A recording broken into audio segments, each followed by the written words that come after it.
ਪੋਹ ਦਾ ਮਹੀਨਾ ਸਿੱਖ ਕੌਮ ਲਈ ਬੜਾ ਡਾਢਾ ਹੈ, ਜਿੱਥੇ ਇਹਦੇ ਵਿੱਚ ਇਤਿਹਾਸ ਨੇ ਸਬਰ ਤੇ ਸੰਤੋਖ ਦਾ ਸਿਖਰ ਸਾਂਭਿਆ, ਉਸੇ ਥਾਂ ਤੇ ਵੀਰ ਰਸ ਬਾ ਕਮਾਲ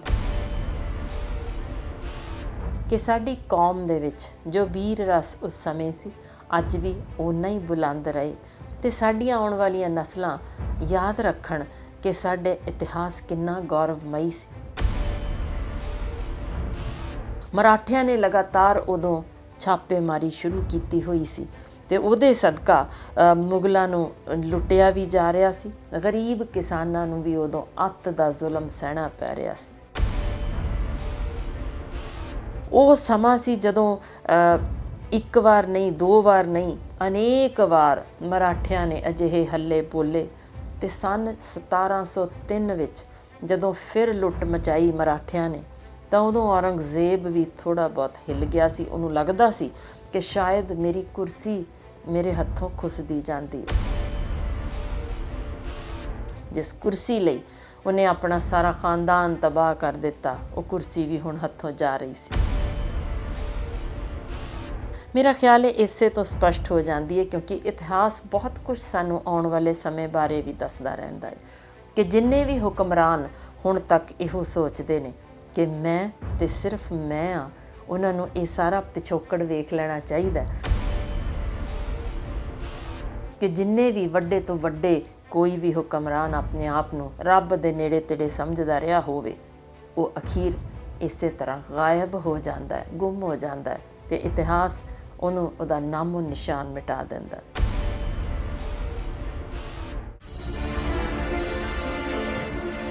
ਸਤਿ ਸ਼੍ਰੀ ਅਕਾਲ।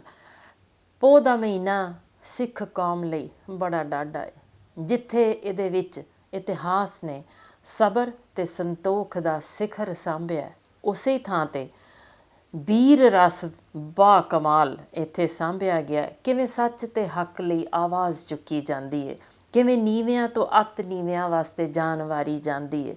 ਇਹ ਮਿਸਾਲਾਂ ਦੁਨੀਆ ਵਿੱਚ ਕਿਤੇ ਹੋਰ ਨਹੀਂ ਦਿਸਦੀਆਂ। ਇਹਨਾਂ ਵਿਲੱਖਣ ਮਿਸਾਲਾਂ ਦੇ ਜਿਸ ਤਰੀਕੇ ਮੋੜ ਕੱਟੇ ਗਏ, ਜਿਸ ਤਰੀਕੇ ਵਲਵਲੇ ਉੱਠੇ, ਉਹਨਾਂ ਦਾ ਕੁਝ ਹਿੱਸਾ ਤੁਹਾਡੇ ਨਾਲ ਸਾਂਝਾ ਕਰਨਾ ਚਾਹ ਰਹੇ ਸੀ। ਮਕਸਦ ਸਿਰਫ ਇਹ ਕਿ ਸਾਡੀ ਕੌਮ ਦੇ ਵਿੱਚ ਜੋ ਵੀਰ ਰਸ ਉਸ ਸਮੇਂ ਸੀ ਅੱਜ ਵੀ ਓਨਾ ਹੀ ਬੁਲੰਦ ਰਹੇ ਤੇ ਸਾਡੀਆਂ ਆਉਣ ਵਾਲੀਆਂ ਨਸਲਾਂ ਯਾਦ ਰੱਖਣ ਕਿ ਸਾਡੇ ਇਤਿਹਾਸ ਕਿੰਨਾ ਗੌਰਵਮਈ ਸੀ ਤੇ ਕਿਸ ਤਰੀਕੇ ਅਣਖ ਦਾ ਬੂਟਾ ਉਹਦੇ ਵਿੱਚੋਂ ਪੁੰਗਰਿਆ ਸੀ, ਜੋ ਅੱਜ ਇੱਕ ਬਹੁਤ ਵੱਡਾ ਤੇ ਸੰਘਣਾ ਦਰਖਤ ਬਣ ਚੁੱਕਿਆ ਹੈ। ਗੱਲ ਸ਼ੁਰੂ ਕਰਾਂਗੇ 1600 ਲਗਭਗ 99 ਦੀ। ਉਦੋਂ ਇਹ ਜ਼ਿਕਰ ਮਿਲਦਾ ਜੇ ਇਤਿਹਾਸ ਦੇ ਵਿੱਚ। ਦਰਅਸਲ ਇਸ ਤੋਂ ਪਹਿਲਾਂ ਕਿ ਮੈਂ ਗੱਲ ਅਗਾਂਹ ਤੋਰਾਂ, ਸਾਡਾ ਬਹੁਤ ਸਾਰਾ ਇਤਿਹਾਸ ਵੱਖੋ ਵੱਖ ਜਣਿਆਂ ਵੱਲੋਂ ਲਿਖਿਆ, ਜੋ ਕਿ ਤਰੀਕਾਂ ਦੇ ਉੱਤੇ ਸ਼ਾਇਦ ਕੋਈ ਕਿੰਤੂ ਪ੍ਰੰਤੂ ਹੁੰਦਾ ਹੋਵੇ, ਪਰ ਬਹਾਦਰੀ ਕਿਸੇ ਪਾਸੋਂ ਕਿਸੇ ਵੀ ਇਤਿਹਾਸਕਾਰ ਨੇ ਘੱਟ ਨਹੀਂ ਲਿਖੀ। ਭਾਵੇਂ ਇਤਿਹਾਸਕਾਰ ਸਾਡੇ ਆਪਣੇ ਸਨ ਜਾਂ ਕਿਸੇ ਹੋਰ ਮਤ ਨੂੰ ਮੰਨਣ ਵਾਲੇ ਸਨ ਜਾਂ ਕਿਸੇ ਹੋਰ ਧਰਮ ਨੂੰ ਮੰਨਣ ਵਾਲੇ ਸਨ, ਉਹਨਾਂ ਸਾਰਿਆਂ ਦਾ ਜਿਸ ਤਰੀਕੇ ਨਿਚੋੜ ਕੱਢਿਆ ਜਾ ਸਕਿਆ ਹੈ, ਕੋਸ਼ਿਸ਼ ਕੀਤੀ ਹੈ ਕਿ ਉਹ ਸਾਰੇ ਦਾ ਸਾਰਾ ਸਾਂਝਾ ਕਰਕੇ ਦੱਸਿਆ ਜਾ ਸਕੇ। ਜੇ ਕਿਤੇ ਵੀ ਮਾੜਾ ਮੋਟਾ ਊਣਤਾਈ ਤੁਹਾਨੂੰ ਲੱਗੇ ਕਿ ਰਹਿ ਗਈ ਹੈ, ਮੈਂ ਪਹਿਲਾਂ ਹੀ ਖਿਮਾ ਮੰਗਦੀ ਹਾਂ, ਕਿਉਂਕਿ ਮੇਰੀ ਕੋਸ਼ਿਸ਼ ਸਿਰਫ ਇਹ ਹੈ ਕਿ ਉਹ ਸੱਚ ਜਗਜ਼ਾਹਰ ਹੋ ਸਕੇ।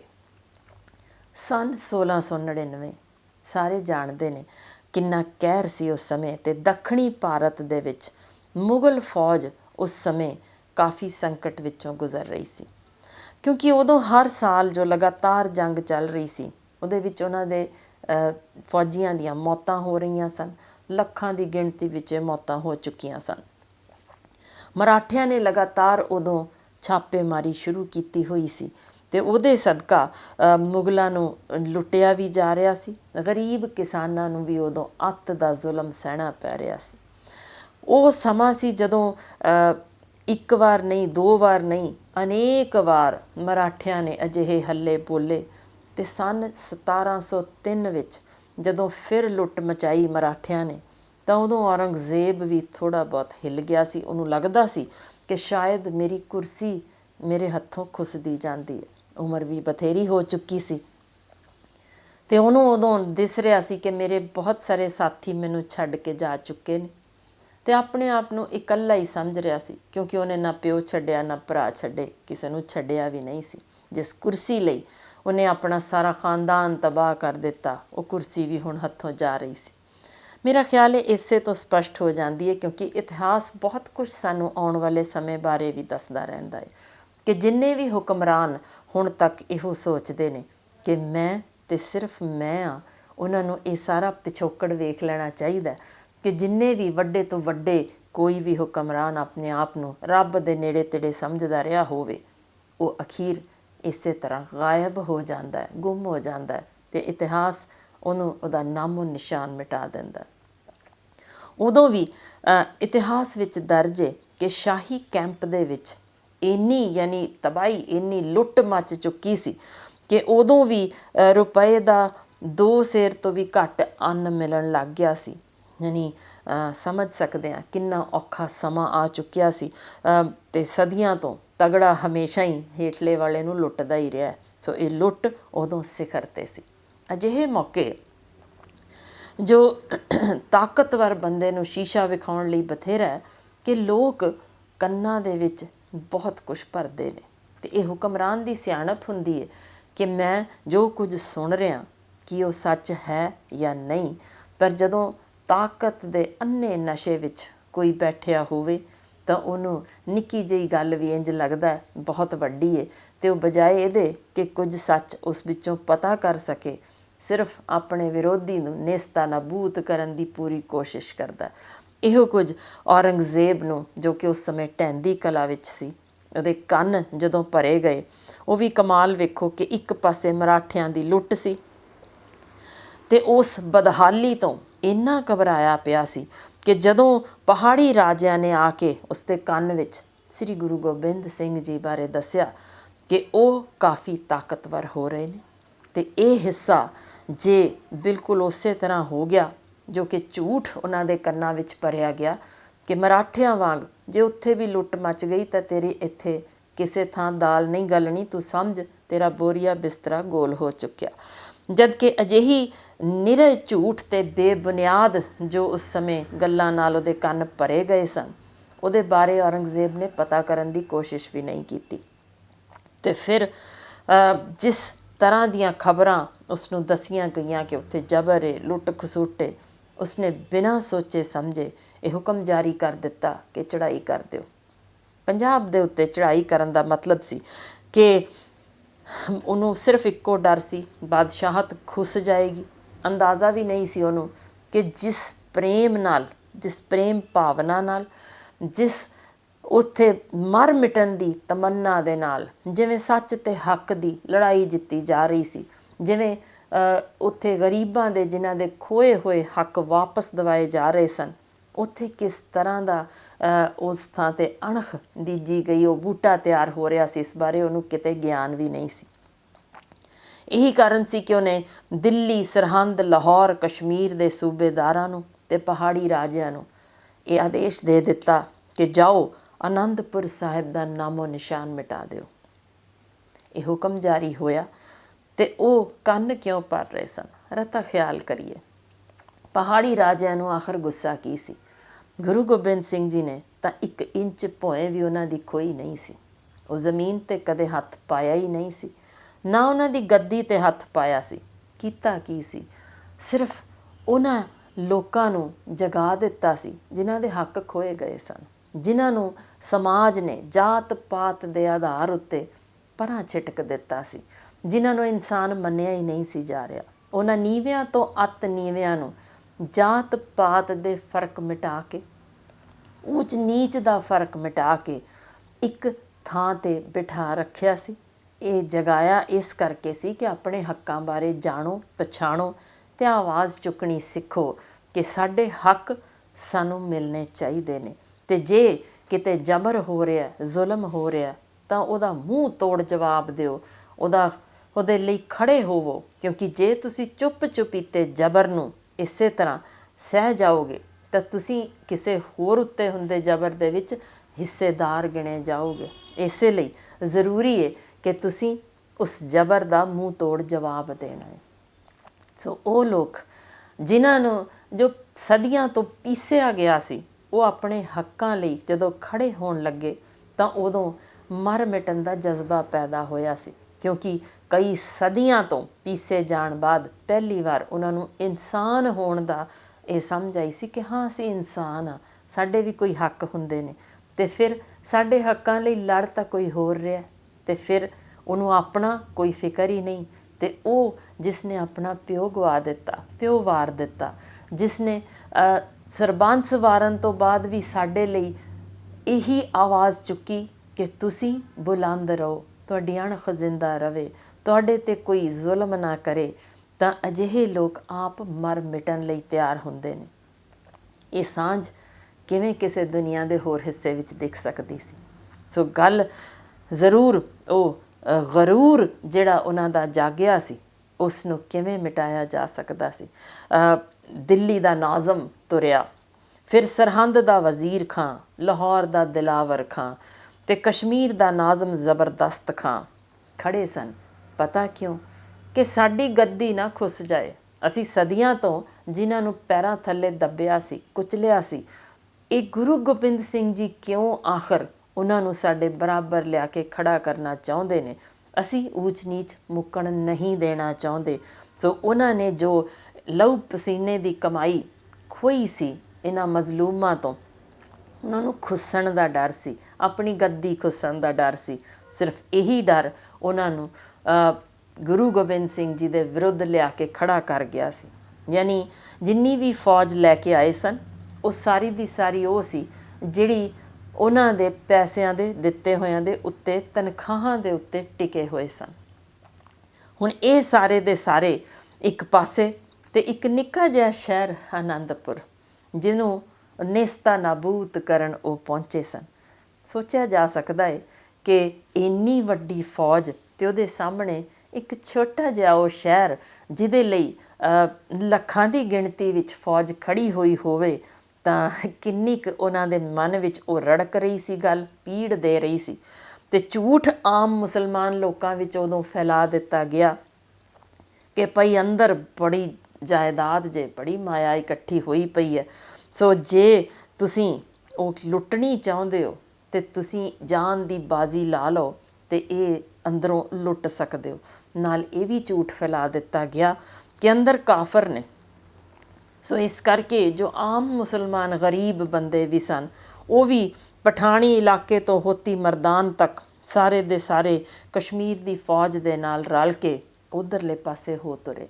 ਯਾਨੀ ਉਹਨਾਂ ਸਮਿਆਂ ਵਿੱਚ ਵੀ ਝੂਠ ਅਤੇ ਕੁਫਰ ਬੋਲ ਕੇ ਇਹ ਸਭ ਯਾਨੀ ਇੱਕ ਸਹੀ ਬੰਦੇ ਦੇ ਵਿਰੁੱਧ ਖੜ੍ਹਾ ਕਰਨ ਲਈ ਹੁਕਮਰਾਨ ਜੋ ਢੰਗ ਵਰਤਦੇ ਸਨ, ਧਿਆਨ ਕਰੀਏ ਅੱਜ ਦੇ ਦਿਨ ਵੀ ਓਨਾ ਹੀ ਜ਼ਬਰ ਅਤੇ ਜ਼ੁਲਮ ਹੁਕਮਰਾਨ ਕਰਦੇ ਨੇ। ਜਦੋਂ ਉਹਨਾਂ ਨੇ ਆਪਣੀ ਕੁਰਸੀ ਬਚਾਉਣੀ ਹੋਏ, ਅਸੀਂ ਉਦੋਂ ਵੀ ਮੂਰਖ ਸਾਂ, ਅੱਜ ਫਿਰ ਮੂਰਖ ਬਣ ਜਾਂਦੇ ਹਾਂ। ਪਰ ਕਿਸੇ ਸਦੀ ਜ਼ਰੂਰ ਸਮਝ ਜਾਵਾਂਗੇ ਕਿ ਸਾਡੇ ਨਾਲ ਜੋ ਲੁੱਟ ਮਚਾਈ ਜਾ ਰਹੀ ਹੈ, ਉਹਦੇ ਵਿਰੁੱਧ ਅਸੀਂ ਆਵਾਜ਼ ਚੁੱਕਣੀ ਹੈ।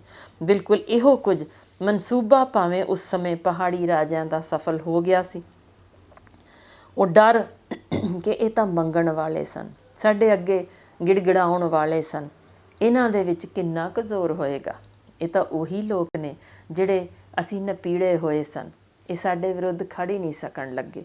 ਇਹੀ ਸੋਚ ਸੀ ਕਿ ਉਹ ਪਹਾੜੀ ਰਾਜੇ ਜੋ ਉਸ ਸਮੇਂ ਤੁਰੇ, ਜਿਨ੍ਹਾਂ ਨੇ ਇਹ ਸਾਰੇ ਲੋਕਾਂ ਨੂੰ ਗੁਲਾਮ ਬਣਾਇਆ ਪਿਆ ਸੀ, ਉਹ ਪਹਾੜੀ ਰਾਜੇ ਸਨ ਕਹਿਲੂਰ ਦਾ ਅਜਮੇਰ ਚੰਦ, ਕਾਂਗੜੇ ਦਾ ਕਮੰਡ ਚੰਦ, ਜਸਵਾਲ ਦਾ ਬੀਰ ਸਿੰਘ, ਫਿਰ ਨਾਲਾਗੜ੍ਹ, ਕੁੱਲੂ, ਡਡਵਾਲ, ਕੈਥਲ, ਮੰਡੀ, ਜੰਮੂ, ਚੰਬਾ, ਨੂਰਪੁਰ, ਗੜਵਾਲ, ਬੁਸ਼ਹਿਰ, ਬਿੱਜਰਵਾਲ, ਅਤੇ ਇਹ ਸਾਰਿਆਂ ਦੇ ਰਾਜਿਆਂ ਦੇ ਨਾਲ ਸਨ ਡੁੱਗਰ ਦੇ ਹਜ਼ਾਰਾਂ ਹੀ ਜੋ ਗੁੱਜਰ ਸਨ ਅਤੇ ਰੰਗੜ ਵੀ ਸਨ। ਉਹ ਸਾਰੇ ਦੇ ਸਾਰੇ ਮੁਗਲ ਹਕੂਮਤ ਦੇ ਨਾਲ ਰਲ ਕੇ ਹੱਲਾ ਬੋਲਣ ਗਏ ਇੱਕ ਛੋਟੇ ਜਿਹੇ ਆਨੰਦਪੁਰ ਸਾਹਿਬ ਦੇ। ਮਾਣ ਨਾਲ ਸਿਰ ਉੱਚਾ ਹੋ ਜਾਂਦਾ ਜਦੋਂ ਇਹ ਗੱਲ ਅਸੀਂ ਕਰਦੇ ਹਾਂ, ਕਿਉਂਕਿ ਬੋਲਦੇ ਸਰ ਸਮਝ ਆ ਜਾਂਦਾ। ਹਰ ਕਿਸੇ ਨੂੰ ਪਤਾ ਸੀ ਵਾਕਈ ਇੱਕ ਇੱਕ 1.25 ਲੱਖ ਵਾਂਗ ਹੋਏਗਾ, ਅਤੇ ਇਸ ਉਮੀਦ ਨਾਲ ਤੁਰੇ ਸਨ ਕਿ ਅਸੀਂ ਤਹਿਸ ਨਹਿਸ ਫੇਰ ਦੇਣੀ ਹੈ, ਇੱਟ ਨਾਲ ਇੱਟ ਖੜਕਾ ਦੇਣੀ ਹੈ। ਉਹਦਾ ਬਚਣਾ ਹੀ ਕੁਝ ਨਹੀਂ। ਇਸ ਸੋਚ ਨਾਲ ਇੰਨੀ ਵੱਡੀ ਖਲਕਤ ਤੁਰ ਪਈ, ਕੁਝ ਲੁੱਟਣ ਲਈ ਅਤੇ ਕੁਝ ਢਾਉਣ ਲਈ। ਅਖੀਰ ਧਾੜਵੀ ਜੋ ਨਾਲ ਜੁੜੇ ਸਨ, ਅਸੀਂ ਸਭ ਜਾਣਦੇ ਹਾਂ ਕਿ ਉਹਨਾਂ ਲਈ ਨਾ ਜਾਤ ਹੁੰਦੀ ਹੈ, ਨਾ ਪਾਤ ਹੁੰਦੀ ਹੈ, ਨਾ ਧਰਮ ਹੁੰਦਾ ਹੈ, ਨਾ ਦੀਨ ਹੁੰਦਾ, ਨਾ ਈਮਾਨ ਹੁੰਦਾ।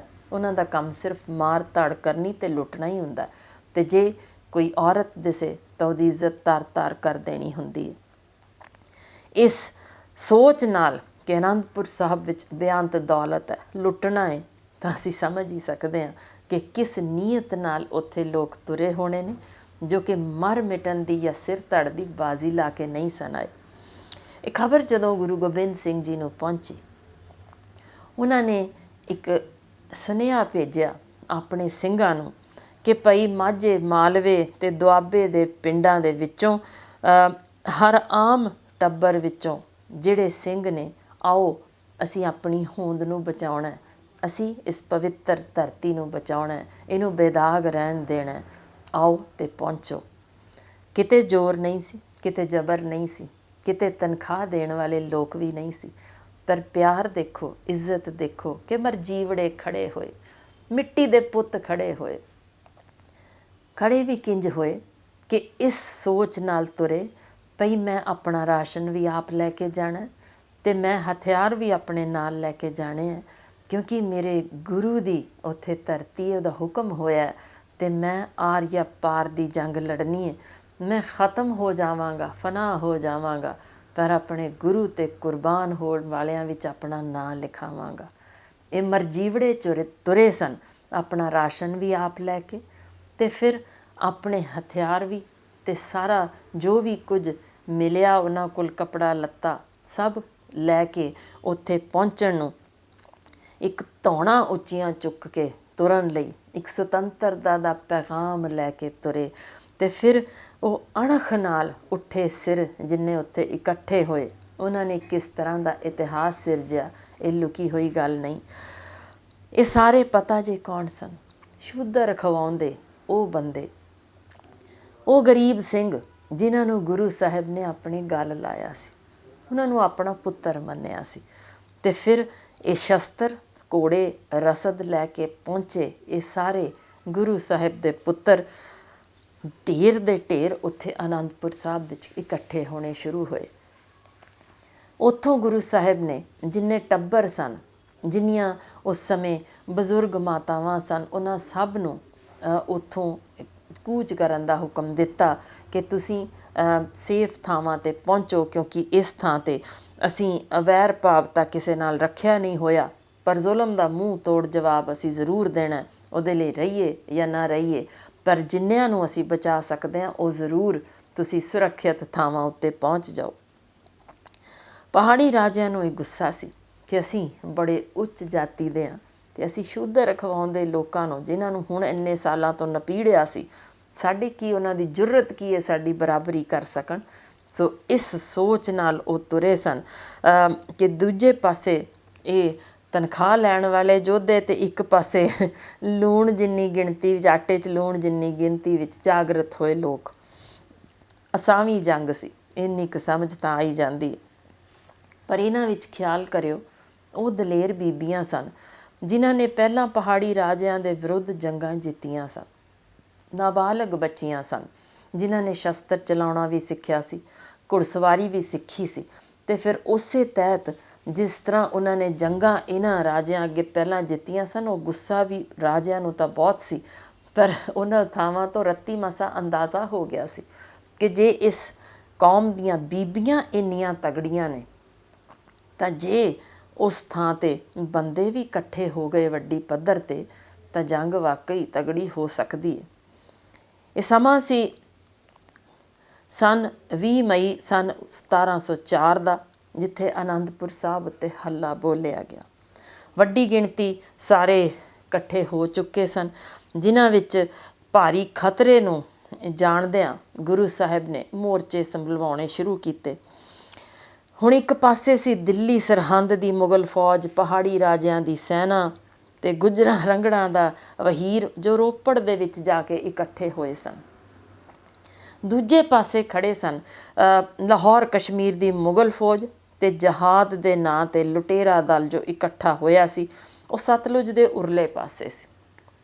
ਹੁਣ ਇਹ ਸਾਰੀ ਜੰਗ ਦਾ ਮਾਹੌਲ ਜੇ ਤਿਆਰ, ਜਿੱਥੇ ਯੁੱਧ ਕਲਾ ਜੇ ਇਸ ਸਮੇਂ ਹੁਣ ਜੋ ਅਸੀਂ ਗੱਲ ਕਰਾਂਗੇ ਆਪਣੇ ਅਗਲੇ ਹਿੱਸੇ ਵਿੱਚ, ਉਸ ਸਮਝ ਆ ਸਕਦੀ ਹੈ ਕਿ ਇੱਕ ਕਿਸ ਸ਼ਖਸੀਅਤ ਦੇ ਨਾਲ ਉਹ ਨਿਤਾਣੇ ਲੋਕ ਖੜੇ ਹੋ ਚੁੱਕੇ ਸਨ ਤੇ ਜਿਸ ਤਰੀਕੇ ਦੀ ਏਡੀ ਵੱਡੀ ਭਾਰੀ ਫੌਜ ਦਾ ਸਾਹਮਣਾ ਕਰਨ ਲਈ ਗਿਣੇ ਚੁਣੇ ਸਿੰਘਾਂ ਦੀ ਜਿਸ ਤਰੀਕੇ ਯੁੱਧ ਕਲਾ ਵਰਤਦਿਆਂ ਉਹਨਾਂ ਨੇ ਜੋ ਮਸਾਂ 10,000 ਸਿੰਘ ਉਸ ਸਮੇਂ ਇਕੱਠੇ ਹੋਏ ਸਨ ਤੇ 500 ਦੇ 5 ਜੱਥੇ ਉਸ ਸਮੇਂ ਕੇਸਗੜ੍ਹ, ਆਨੰਦਗੜ੍ਹ, ਹੋਲਗੜ੍ਹ, ਲੋਹਗੜ੍ਹ ਤੇ ਅਗੰਮਪੁਰ ਦੇ ਵਿੱਚ ਟਿਕਾ ਦਿੱਤੇ।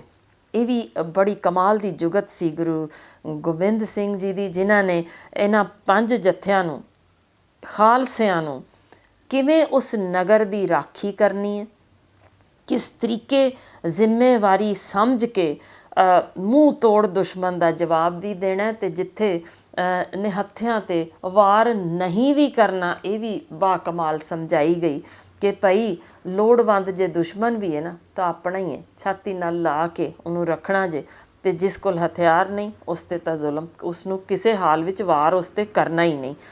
ਇਸ ਹਮਲੇ ਦੌਰਾਨ ਤੋਪਾਂ ਅਤੇ ਗੋਲੀਆਂ ਦੀ ਬੌਛਾਰ ਸੀ। ਉਸ ਦੇ ਵਿੱਚ ਵੀ ਜਿਸ ਤਰੀਕੇ ਦੀ ਬਹਾਦਰੀ ਨਾਲ ਸਿੰਘਾਂ ਨੇ ਉਹ ਨਿੱਕੇ ਨਿੱਕੇ ਜੱਥਿਆਂ ਵਿੱਚੋਂ ਵੀ ਬਾਹਰ ਨਿਕਲ ਕੇ ਸਾਹਮਣਾ ਕਰਦਿਆਂ ਇੱਕ ਇੱਕ ਨੇ 1.25 ਲੱਖ ਨਾਲ ਜੋ ਟਾਕਰਾ ਲਿਆ, ਉਹ ਅਗਲੇ ਪ੍ਰੋਗਰਾਮ ਵਿੱਚ ਅਸੀਂ ਬਖੂਬੀ ਦੱਸਣਾ ਚਾਹਾਂਗੇ ਕਿ ਕਿਸ ਤਰੀਕੇ ਉਹ ਅਸਾਵੀਂ ਜੰਗ ਦੇ ਵਿੱਚ ਵੀ ਇਤਿਹਾਸ ਸਿਰਜਿਆ ਗਿਆ। ਬਹੁਤ ਧੰਨਵਾਦ ਤੁਹਾਡਾ ਇਹ ਸਮਾਂ ਦੇਣ ਲਈ। ਅਗਲੇ ਪ੍ਰੋਗਰਾਮ ਵਿੱਚ ਫਿਰ ਇਸ ਤੋਂ ਅਗਲੀ ਕਹਾਣੀ ਸ਼ੁਰੂ ਕਰਾਂਗੇ। ਬਹੁਤ ਧੰਨਵਾਦ। ਵਾਹਿਗੁਰੂ ਜੀ ਕਾ ਖਾਲਸਾ, ਵਾਹਿਗੁਰੂ ਜੀ ਕੀ ਫਤਿਹ। ਰੋਜ਼ਾਨਾ ਨਿਤਨੇਮ ਅੰਮ੍ਰਿਤਮਈ ਬਾਣੀ, ਕਥਾ, ਕੀਰਤਨ, ਢਾਡੀ ਵਾਰਾਂ ਸਰਵਣ ਕਰਨ ਲਈ ਸਬਸਕ੍ਰਾਈਬ ਕਰੋ YouTube ਚੈਨਲ ਗਲੋਬਲ ਗੁਰਬਾਣੀ ਤੇ ਨੋਟੀਫਿਕੇਸ਼ਨ ਲਈ ਬੈਲ ਆਈਕਨ ਤੇ ਕਲਿੱਕ ਕਰੋ।